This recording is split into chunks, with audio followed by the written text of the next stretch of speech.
Welcome to the Old Capital Real Estate Investing Podcast with Michael Becker and Paul Peebles. During this program, you will hear interviews with real-life successful investors who will share their stories and provide useful advice on how to acquire, finance, and operate apartment complexes. Now, here they are, Michael Becker and Paul Peebles.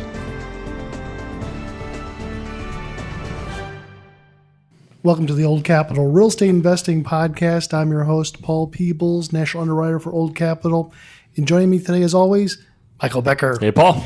So, Michael, we took the last week off. We had spring break. I saw that some videos of you skiing down the mountain. Very quickly and not turning. Yes, that happened. Maybe went in some deep powder, too. Right into the snowbank. When's the last time you were skiing, Michael? Never. So, I didn't break an arm, so that was good. That made it a good skiing day when you didn't break anything. So we were off last week, but now we're back into the podcast this week. What's going on in the Old Capital world these days, Michael? Last call for the March 28th Old Capital Speaker Series. We're going to have Dr. Mark Dotzauer out at the Grapevine Convention Center this upcoming Wednesday, March 28th at 7 p.m. Doors open about 6 or 6:30. We'll have some networking before, so definitely want to come out. We'll have 400 people or so, Paul? That's correct. I think we have 400 people already reserved to it. I think we are at capacity of 450, so we just have a few more spaces available. If you have not seen Dr. Dotzauer, who for 18 years was the chief economist for the Texas A&M real estate group. This is the guy that the bankers listen to. This is the guy that the commercial investors listen to. He is the guy that you want to listen to. So come out to the Grapevine Convention Center. The way to get an RSVP is to go to the oldcapitalpodcast.com. On the right-hand side, click the button that gives you the ability to reserve your seat. As Michael says, Dr. Dotzauer is not for free. You typically would pay $100 to $200 to watch him, but we're going to underwrite the deal, so you want to come out and take advantage of that. Yeah, that, and then coming up not too far away is going to be the Old Capital Conference, the second annual one at the AT&T Stadium where the Cowboys play. Be pretty cool. We just signed up our new keynote speaker. Can we announce that yet? Not yet. That'll be next week. All right. Next week we'll announce that one. We'll be very excited to announce that. So that may or may not have played football. That'll be good. Oh, he definitely played football, and he has something to do with commercial real estate too. So I think that you'll really enjoy him. He is an icon, but we'll announce him next week. The last thing I wanted to bring to everybody's attention is something that's new that we started last week. And you need to go to the oldcapitalpodcast.com, oldcapitalpodcast.com website. And there you're going to see a new video series that we started with our physical engineer that we do a lot of business with. The gentleman's name is Brian Amos. Brian Amos has been on the podcast before. He is a physical engineer. So the name of the series is called This Old Apartment Building. This Old Apartment Building. And it's great information about physical needs in the property. It's very unique. Each episode's about 5 to 7 minutes long. It's a video, and it's on a different topic that starts with roofs, plumbing, electrical. In the future, we'll have 10 episodes to help you recognize the physical needs of properties that you want to buy on these older properties. So it's a great thing to learn a little bit about physical needs on properties, especially on these older buildings that need some TLC. Do you grow a beard and wear a flannel shirt when you recorded the video, Paul? Like Paul Vila? No, I did not. But this old apartment building is a great piece for people to learn a little bit more about what a physical needs engineer does on your behalf when you buy an apartment building. So today in the podcast, we are in the headquarters in the Dallas area of Marcus and Millichap, and we are pleased to have probably the top producers in the Dallas marketplace for Marcus and Millichap. And if people are not familiar with Marcus and Millichap, these guys will definitely give us an insight about what's going on and what they do. So in the podcast today, I want to welcome Nick Fluellen and Bard Hoover. How are you guys doing? Great. Thanks for being on the podcast, guys. And so we're going to talk a little bit about what's the state of the market in the DFW/Texas/national markets for apartments, and what's people that are thinking about buying apartments or investing in apartments, what they should know. So I'm going to turn it over to Mike, and let's start the conversation. So maybe we'll start with you, Nick. Talk a little bit give a little introduction about Marcus and Millichap, and then kind of maybe your background. I know people probably have recognized Nick's voice if they hear this, if they're avid podcast listeners, he was on episode 34 about 2 years ago. Was the last time we had Nick on. So, and I don't know if we've had Bard on before. No, This is first the time. Yeah. This looks exciting. Bard says I never let him talk, so That's very true. We'll start that tradition off. So why don't you go Yeah, first, Nick? so, Talk yeah. about Marcus and Millichap and kind of your background. Yeah, I think I was also on episode 2, maybe the very early days of the podcast. So He was. it's good to be here with you guys. And Marcus and Millichap is the nation's largest investment sales only brokerage firm. So we don't do leasing, we don't do management. Our focus is strictly investment sales across really all product types. We have a number of different specialties. The largest, which is multifamily, and so I've been with Marcus and Millichap since 2004. We have 1,800 plus agents, and I think we're up to 73, 74 offices around the country now. So we're a big player nationwide, and because of that, I think our research department and some of the resources we have really serve a lot of investors well in terms of evaluating where the next spot is to make money, and we try to help them bridge the gap between taking that data and then applying that data to make smart investment decisions. So, Bard, maybe give a little background on yourself. How did you get in the business, and how long you been at Marcus and Millichap? So I started actually in 1990, straight out of college, with another national brokerage firm, CBRE. I did that for about 4 years, and then the family business came calling, so I went into business with my dad and sisters. And in the manufacturing business, I always missed real estate, and so we sold the company in 2010, and that's when I got back in the business and joined Marcus and Millichap. Good. And have you been in the investment sales for multifamily the entire time? Entire time. Yeah, good. Cool, How, cool. how can this be a happy family? Because Bard went to UT and you went to Texas A&M. How do you guys even get together? The answer is that it's not a happy family, and During football season. we bicker constantly all day long, and I don't want to make Bard mad at the beginning of this podcast, but he's also a big North Carolina basketball fan, and obviously A&M somehow pulled a rabbit out of the hat this week and beat the defending national champion blue blood North Carolina Tar Heels. So It's hard to go to 3 national championship games in a row. But Nick has an undergraduate from Texas A&M and a master's in real estate from Texas A&M. So he's the real deal when it comes to knowing real estate, especially commercial real estate. So we're pleased to be with him today. So I thought we'd maybe just kind of spend the first part of the podcast talking about kind of just the state of the market. It's been a couple years since we had you on, Nick, and since last we talked about the state of the market. So what's kind of your general take of the multifamily market and, nationally, Texas and DFW, and how's that differed from the last 2 years? Is it exactly the same as 2 years ago when we had you on? well, no, it's not the same. I would say, despite some of the things that have happened, I mean, I would still say that the market is as good or and really better than what it was 2 years ago. I mean, it's really interesting because in this line of business, we have a chance to talk with a bunch of investors all day, every day, and you really get spoiled with the type of yields and opportunities you can make doing this. And so, you hear some people and the investors are disappointed that their $100,000 investment turned into $160,000 in 3 or 4 years versus, it doubling or tripling, and so it's an interesting world that we live in. But I mean, I think the bottom line is our market here in DFW, and we're doing deals all over Texas and even in some of the surrounding states.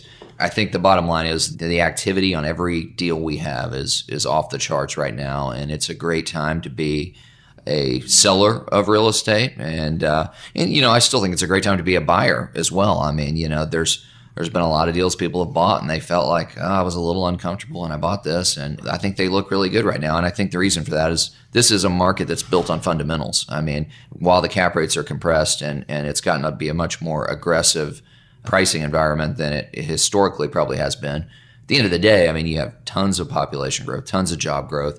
We're an affordable place to live, and our home values and wages are still in a really good spot compared to the national average for more upward movement. So we're very encouraged and optimistic about this market now and even into the next few years, regardless of what happens to the national economy. And of course, everybody's feeling like, well, at some point we're going to have a correction or a bit of a downturn, but it's hard to correct when there's nothing really that's wrong. I mean, the fundamentals are great, and that's not really slowing down. So we're very optimistic.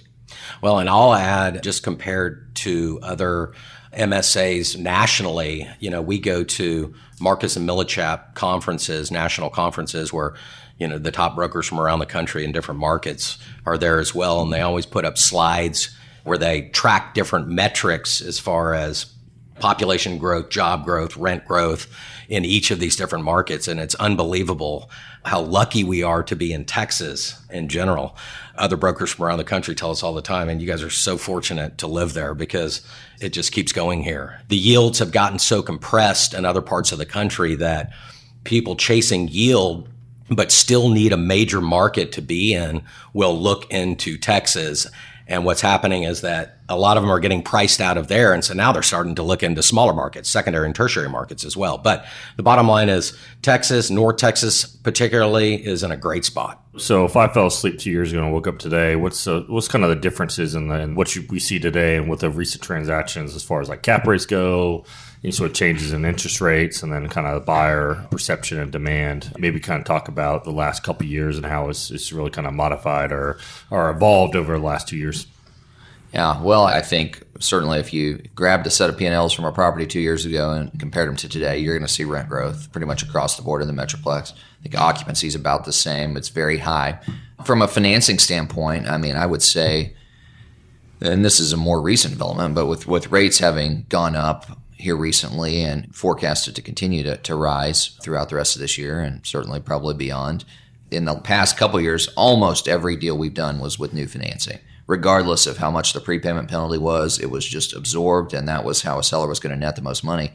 We're starting to get to be right now where, it's a coin flip. Should I assume this loan and maybe my leverage isn't quite as high and maybe I can't roll as much of the improvements in and maybe there's no IO, but my rate's 75 basis points below what a new loan would get me today. And so I think that's probably the biggest thing we're seeing right now is it was a no-brainer on the debt side to go with new financing. And now we're going to see more assumptions, I think, this year and next year as rates keep ticking up. In the B&C space, what kind of rent growth have you seen over the last couple of years as a percentage basis kind of across the board? Well, I think with what's happened in this market, I think that's what's made our job so, I don't want to say difficult, but it's the analytical ability to really model different scenarios really comes into play because, we'll have 10 conversations about the same property and hear 10 different business plans. And I'm going to spend $5,000 a unit and I'm going to get $65 upgrades, and I'm going to spend $10,000 a unit, I'm going to get $120 upgrades, and I'm going to spend $7,500 a unit, and I'm going to get that. Everybody has a different plan. I'm going to do 50% of the units. I'm going to do 25. I'm going to do all of them. I'm a short-term holder. I'm a long-term holder. So all those things are variables, and it makes it a little harder to model because in the last cycle, that wasn't part of the conversation. It was, hey, what's the cap rate? Well, the cap rate becomes less relevant now because the business plan becomes so much more important. If you're looking at a 5-year picture versus, hey, what's the going in cap rate today? The cap rate's relevant from a debt side because I got to be able to finance it and get a good loan. But from the standpoint of, what is this overall investment going to yield me over 5 years? I mean, cap rate's not a real sophisticated way to look. So undoubtedly it's lower. They've definitely been compressed. People are willing to accept lower going in yields. I think equity is willing to accept that. But at the same time, we're seeing the highest IRRs we've ever seen in the Metroplex. So clearly with where wages are and the rents that were in place, there's room to push them very, very aggressively. And that may be 100, that may be 200. I've seen some cases where it's 300 or 400. Every deal is different though, so it's really hard to say on a macro basis, rents have been on upgraded units gone up $100. I mean, certainly there's a lot of deals that it's been 100 plus, and some people are not big renovators and maybe they'll do a flooring and appliances, and maybe it's 50, or 75. So, but across the board, I think we've seen about 6 to 7% over the last couple of years. I think it's probably not going to be at that same pace moving forward. It's going to be probably in the 4 to 5% range. But again, it comes down to what are you doing to the property? I mean, are you just maintaining it? Or are you going through a major capital program and updating units? And if you're doing that, then obviously it's going to be exponentially higher. One other thing is that we've seen is that, as it's gotten more competitive in DFW, I think the full leverage that we've seen in the past at 80% leverage Usually people are always underwriting at full 80% leverage when they're underwriting a deal. But as it's gotten more competitive and the pricing's gone up, that people are settling in more in the 75% range, and they're accepting that. And so like Nick said, I mean, the yield expectations have come down from where they were 2 years ago, particularly in the institutional world. And it's trickled down. I mean, it's moderate, but it's probably, it is less than it was 2 years ago. But I mean, it's been so incredible here for so long that, we're very, very fortunate. So it's still off the charts compared to other parts of the country. Yeah, I would just add one last thing on that too, is with all the good news and jobs coming to Dallas and just rent growth and, a lot of the things that you're seeing in the multifamily world, I mean, it's a lot to keep up with. So for folks listening who have an interest in really Texas multifamily, but certainly DFW specifically, I would tell you our Facebook page, which is Fluellen Hoover Multifamily, is a great resource because we take data that our firm generates, we take data from local publications and try to consolidate it in one place so people can kind of keep up with what's going on here. So it's a great resource. And again, that's Fluellen Hoover Multifamily on Facebook. So we'd love for you guys to join that. How do you spell Fluellen? Fluellen is Fluellen. Fluellen, just like it sounds. Fluellen Hoover. Nobody says it right, but it's exactly like it sounds. Well, and our national research department just came out with their 2018 economic overview.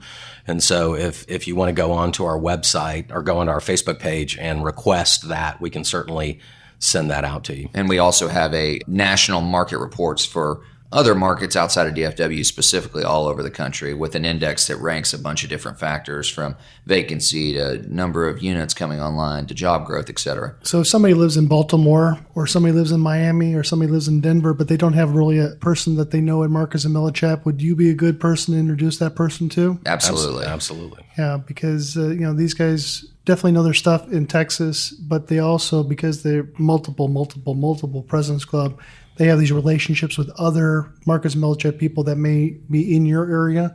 So contact Nick and Bard first, and they'll do the introduction for you and talk a little bit about exactly what you want to do. So buyer pool, what's different today versus a year or 2 years ago? Has there been any change in kind of the types of buyers that are bidding on these deals over the last couple of years? Well, I'll say, I mean, there's still more and more people coming in from out of state. And I think, again, that goes back to how the yields have gotten so compressed on both coasts. But still, there's a lot of local buyers and a lot of syndicators. I think the bottom line is syndicators are winning a lot of our deals because they've gone full circle with deals in this cycle and have hit absolute grand slams. And so the equity is there. And so we get calls daily from syndicators just saying, guys, I've got so much equity. I've got a place. I need deals. And the hardest thing today is finding deals. But I would say the buyer pool is pretty much the same. How deep is it compared to a couple of years ago? I would say it's deeper today than it was 2 years ago, for sure. There's several different deal stories we could give you. One that we are under contract right now, closing in probably about 30 days. But I mean, we had 38 tours, 28 offers. We had 14 in the best and final. I mean, it was insane. That's a deal you guys sold a few years back, maybe 4 or 5 years ago. If that's the same deal I'm thinking of that I financed in my previous life. What was that buyer pool like 4 or 5 years ago? Substantially less. Oh yeah, I mean a third. Of not even. Yeah, if that. Yeah, I mean it's unbelievable. And it's all across the board. It's foreign money, it's coastal money, it's local people. It is. I would say, maybe not from 2 years ago, but certainly from the last cycle. This cycle's got more local buyers in it. We still have plenty of out-of-state folks coming into the market, but there are more local people here. And, maybe that's because of the rise of some of the different mentor programs and some of the private capital that's available and ability to pool money. I would say this cycle, there have been more local buyers than out-of-state buyers than... You bring up an important point concerning mentoring and syndication. How many of these deals that you're seeing that are actually being bought right now are just individuals? One person that is rich buying a property versus 35 investors in one deal. I mean... Not very often. Not very often. Every now and then we'll have somebody, and generally they're coming out of an exchange, and so they sold an 8-plex in Newport Beach, California, and they've got $12 million coming out of it. And so, then they could come in and buy themselves. Generally, they're in an exchange when we see those individuals. but not anybody that's just coming in, just stroking a check. Yeah. We haven't talked about cap rates right now, but I can tell you that I'm on the distribution list out of a group out of Santa Monica, California. I think it's called Step Commercial, and they do a great job in Southern California of all the closings that they do. But what's interesting about that is that they're satisfied or are selling to buyers at maybe 35% down or 40% down to buy a property. So a lot of cash into these deals. And those buyers are just speculative buyers because they have a 3% cap rate, 3.25% cap rate, and sometimes even lower than that. So, give me an idea what cap rates are in this market right now, Dallas, and maybe areas outside the Dallas metropolitan area. Well, I would say cap rates generally we're seeing are probably in the mid fives up to 5.5 to 6% on a tax adjusted basis. And everybody adjusts taxes a little bit differently. But I would say if you're adjusting taxes to 80 to 85%, we're generally seeing 5.5 to 6. Now, if it's a deal that has tremendous upside, below market rents and they're competitive set, and there's a value creation there, then it'll go sub 5. For C product. For a B and C product, absolutely. And what's the Class A stabilized deal going for right now? It's interesting. A is definitely lower than that. We're seeing probably in the 4 to 5% range, but that gap is not as wide as it used to be. It's coming in a little bit. So it seemed like 5 years ago, it was like, an A deal was like a 5 and a C deal was like 8.5. And now they're the same. Yeah. They're very close. The delta is not very significant. And so I think what you're seeing, that in and of itself is an opportunity. Now, maybe the private investors who are willing to pay that for B and C assets would certainly be willing to pay it for A too, but they can't compete with A buyers in DFW. So I think what we've seen is they'll look for those type of assets in maybe secondary, tertiary markets. And so we just closed a deal a couple weeks ago down in Waco, that was a Dallas-based buyer who's owned Class C multifamily in Dallas, and who then transitions to Waco and has a chance to buy much newer, much nicer, much more well-located type product. And really, the cap rate delta is minimal. And so in a lot of these people's minds, it's a great chance to upgrade their portfolio. Their yields are the same or greater, and they have a much less headache on the management and operation side. So Waco is about 90 miles south of here or so. It's a couple 100,000 people, I would imagine, versus a big major market like Dallas is. And so they wanted to buy a Class A building down there. How far were they from Chip and Joanna Gaines' Magnolia store? Well, they're about a block away from that, so that's how they get their wives on board with them investing in the asset. But no, that's a major. It's a major attraction down there. But there's a lot of things going on in these smaller markets too, because Texas is such a favorable environment for business, and there's a lot of land here. So there's opportunity for companies to come in, and cities can put together a nice package for some of these companies to relocate. And so, how many people are moving to Texas, Bard? Or how many jobs are being created on a yearly basis right now? So we've been in the mid 90s, which other than New York was the largest in the country. In Dallas-Fort Worth. In Dallas-Fort Worth. Mid-90,000s. Yes, in mid-90,000. 2018, they're projecting about 78,500. So it's still way above the national average, and it's in the top. It'll be in the top 2 or 3 major metros around the country. So, yeah, it just continues here. It's just very pro-business here. And like Nick said, we're giving a lot of incentives, tax incentives for these companies to move here. And so no state income tax, which I absolutely love about that one. But how are home prices doing in relationship to rents? Well, home prices are increasing dramatically. They've gone up about 50% in this cycle. We recently had a national call with our National Multi-Housing Group, and our research department was going through the numbers on that. The average house in DFW right now is $250,000. And these builders, the yields on the cheap houses for them to build have gotten so skinny that most of them are moving into the luxury world, and they're just building luxury houses now. So housing prices have gone up. The qualification standards have also gone up, especially for first-time buyers. So it just bodes well for renters in that world. And so obviously we love to hear that. How about the tax changes? Is that helping to have more renters too? Yeah, the tax changes are, and they took a poll nationally, and it was like 71 and 74% people look at the new tax change positively as it relates to real estate. So yes, they're saying that, basically the deductions, the itemized deductions for interest and taxes have gone down compared to where it was before. So that actually doesn't encourage people to go out tax-wise and purchase, especially for, again, first-time buyers. Speaking of taxing, it's been amazing, Paul. One of the things I've noticed, kind of my firsthand experience, because I had to do like 500 K1s this year or something like that. I just got done with. Unfortunately, that's a lot of K1s, by the way. We bought a property right for the end of the year in the mid 30 millions range, and with the new tax law, and we were able to do a cost segregation study, and we wrote off like 8.8 million depreciation, and we owned the deal for like 3 weeks in the year. What does that mean, though, when you say, first of all, what's a cost segregation study, and then what do you write off, and how much does that come back to the investors in the deal? So we basically, when you do a cost segregation study, an apartment complex normally would depreciate over 27 and a half years on a straight line.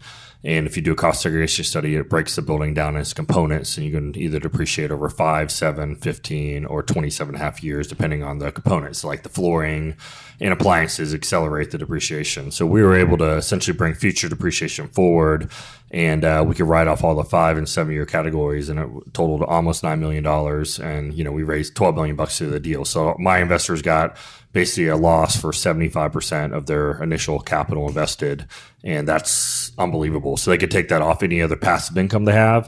And if they can't use it, they can carry it forward. So if you're a high net worth income person, you have a lot of other passive income, you can then buy a piece of real estate and write off all this appreciation off current income, which just amplifies your immediate returns in these deals on a tax adjusted basis. Basically, you just don't pay tax, essentially. So I don't know how many other people have done that. I've seen that really came into effect on any buildings basically bought from, I think it was September 28th or later. So in 2018, it's going to be every building you buy. If you do a cost segregation study, you can write off the 5 and 7 year categories if you do a cost segregation study, which is just unbelievable. And I don't know if that's ever been anything you guys have heard about from any potential investors, or if that's just so new that you haven't really heard much feedback loop on that.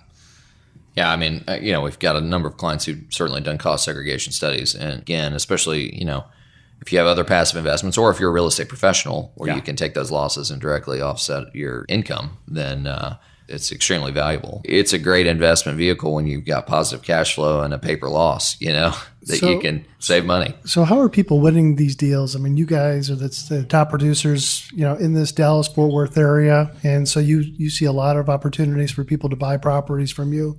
And how are buyers winning these deals? I mean, you kind of are the gatekeeper between the seller and the buyer. And so how are the buyers? Is it price? Is it terms? How are people, out of 17 best and final people in this race, how do you choose the right horse? What's the thing you guys always say? You got to differentiate yourself. Is that the broker speak? So how do people differentiate themselves? Well, obviously today, non-refundable money day one is almost a mandate. So in the secondary markets too, or just in DFW? Yeah, in secondary markets as well. Absolutely. Because sellers want surety of close. And so non-refundable money day one, and I would say 85% of our offers have non-refundable money day one. If you don't, you're not going to win the deal because there's so many people that will. We just awarded a 400 plus unit, 2-property portfolio to a group that was not the highest on price, but the highest group would not go non-refundable day one. And so surety of close, the seller felt more comfortable going with the group that was slightly lower on price. And we've even seen people basically look at it like, I'm not going to walk away from $100,000, so why not shock the seller with $500,000 hard day one?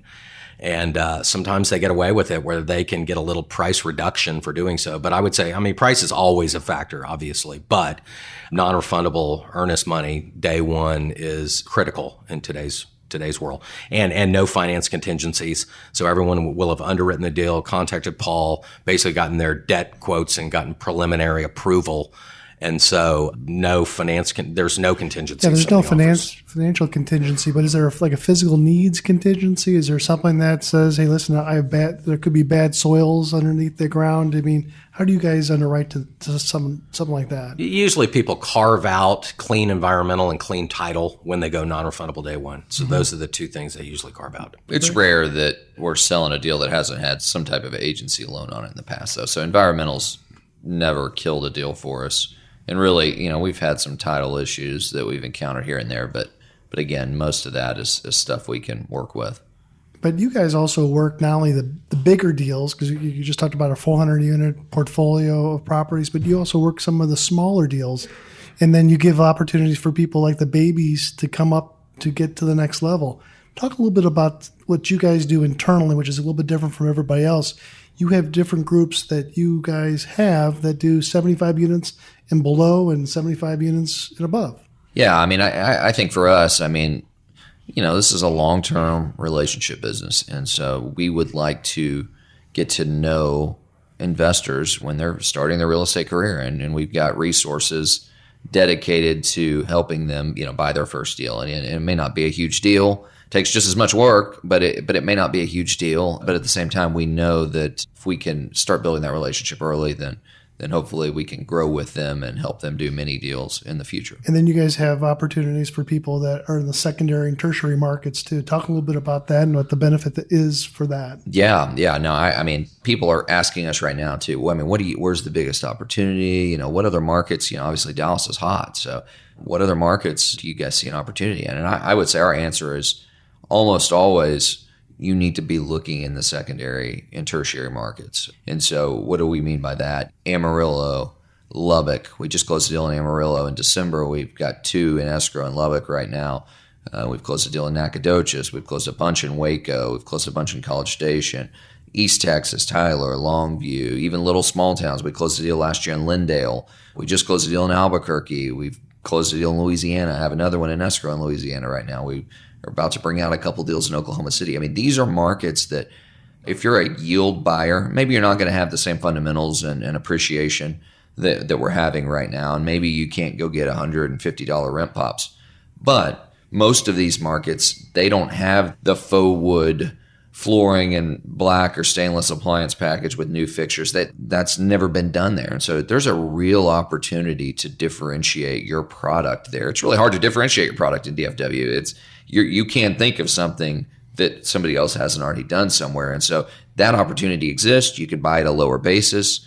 Guess what? Construction costs are not going down. And so if you could buy at a lower basis, eventually these deals are going to be worth considerably more money. And the math still works. If you spend $5,000 a door and get a $50, $75 rent bump, that's still good math, no matter how you slice it. And so maybe it's $150 in Dallas, Fort Worth, but there's nothing wrong with 75. No, there's no doubt about that. Commercial real estate is really based on valuation of cash flow. And so if you live up in the Bay Area, whether you live up in San Jose or you live up in San Francisco, those areas are kind of price themselves out. But if you look at areas of like Davis or Sacramento or Modesto or Visalia up in the Central Valley of California or even Bakersfield, these are secondary, tertiary markets, not the primary markets.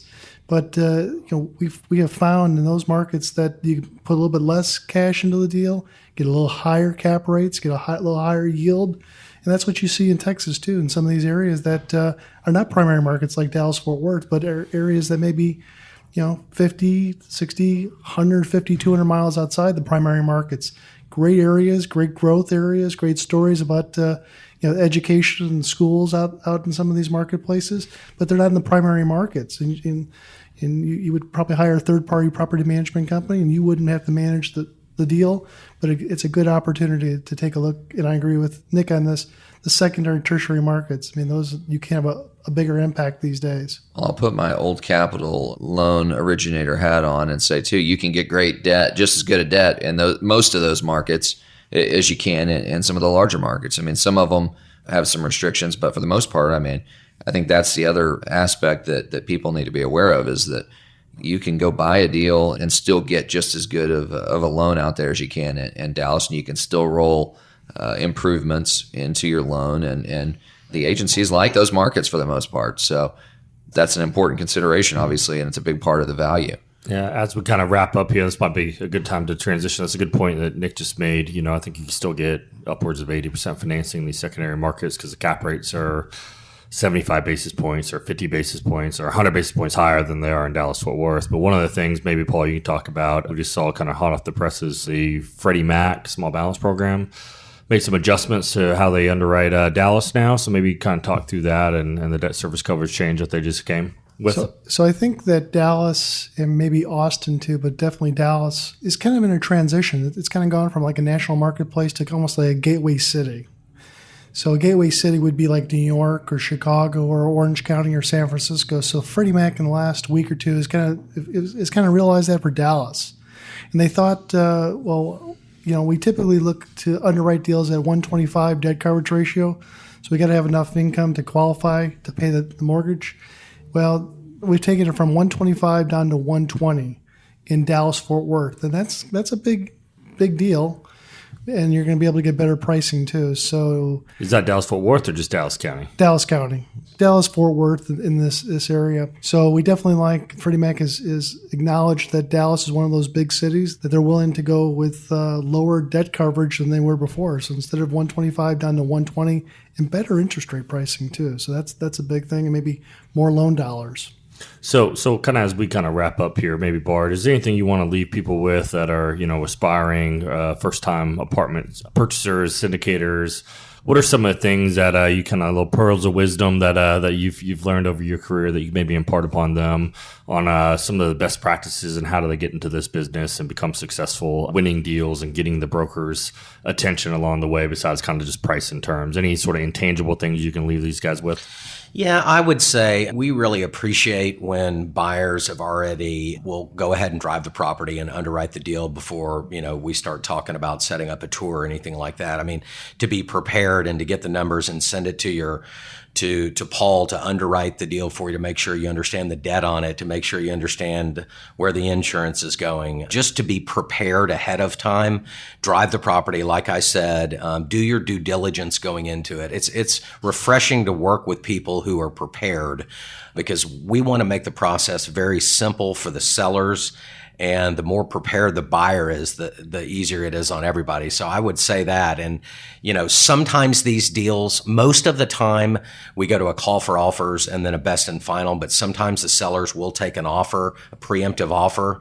And so a lot of time the early bird gets the worm. And so we see people that jump on a deal, get out there, drive it, set up a tour, and then make a compelling offer, and again, you really need to be non-refundable day one. And we can talk through pricing and terms on each deal specifically, but a lot of times you can win deals that way. But I would just say preparedness. It's a little bit annoying when people are just calling and they haven't really dug into it. They haven't done their research ahead of time. And so as much as anybody can do ahead of time is always an advantage. Nick, anything that either turns you on or off a potential buyer? Yeah, I mean, we don't mind telling people the initial story, but what they do with that information is pretty critical in my mind, because when somebody comes in and we're getting ready for a call for offer day, and if we hadn't heard from them in 3 weeks or 4 weeks, and then all of a sudden they show up, okay, well, that's probably not a great sign. But somebody that said, hey, I've toured the property, I went out there with my management company, I went and shopped the comps, here's what my business plan is, I plan on renovating 25% of the units, I've already got my debt in place, and they've already blessed this business plan, and it underwrites, and it's clean, and, to the extent that you can show all of the objections that how you've addressed all of the objections that a buyer would typically have. I mean, that's only going to help you. I talked to my tax consultant, instead of using a 90%, adjustment, we're going to use 85 because I got this information that I feel good about, or he says I got to use 95, and so that's why I'm going to do this, but I've already accounted for that in my underwriting. All those little details. I mean, that's how you differentiate yourself, because when you have 28 offers and 14 in the best and final, everybody is going to have hard money, and pricing is going to be pretty tight. So how do you ultimately pick the buyer? Well, okay, who is really stood out is this person's going to be very easy to work with, and they've done their homework, and it's going to be a good process for the seller and for us and for all the people involved. So yeah, I mean, I would say that's the biggest thing from our standpoint. Yeah, and I would say also, obviously, it's more difficult for true syndicators to win deals because they haven't raised their equity yet. So again, the more prepared you are going into it to assure the seller that I will be able to raise the equity, because that's always a big concern of sellers, that this guy could stroke a check for the deal, but yet you're going to have to go out and raise your money after we're under contract.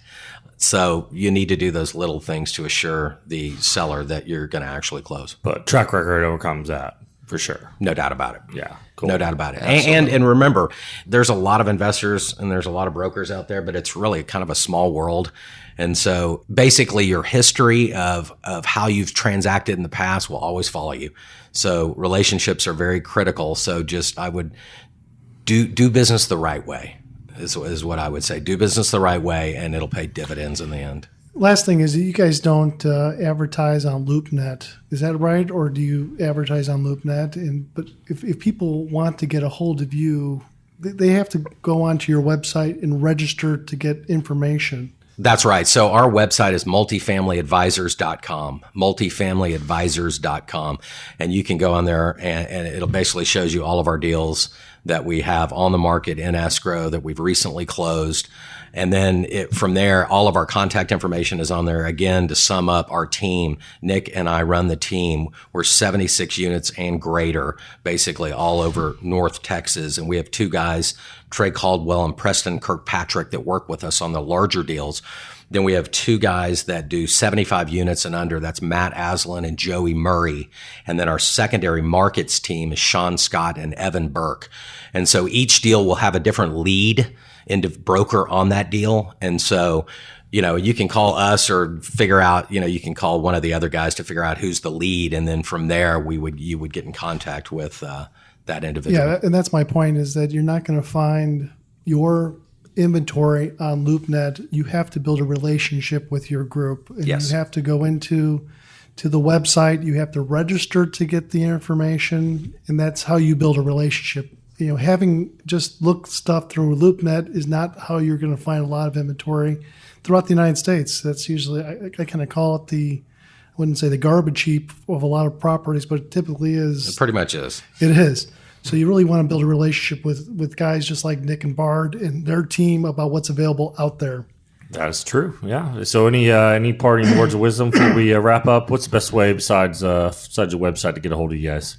Yeah, find us on our website for sure. And again, Bart said our contact info is on there. I would, again, really encourage everyone to join our Facebook page, which is Fluellen Hoover Multifamily.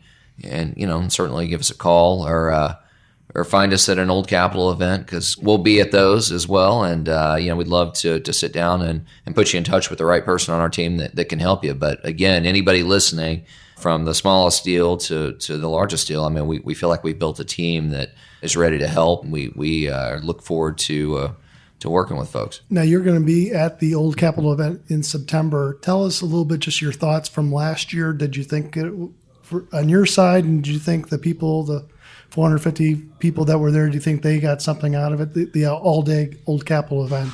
Well, first of all, I need to disclose that I'm not the keynote speaker at the event. You did play football, but maybe someone in this room did play football. But Bard did play football. He used to tote the rock, and so, but he's also not the keynote speaker. But the Old Capital Conference, honestly, there's no shortages of conference to attend in the real estate business, but without question, it was one of the best conferences I've ever been to and been a part of. It was just such relevant content for B and C class owners. So yeah, it's an absolute must attend event. I can't wait to see the venue.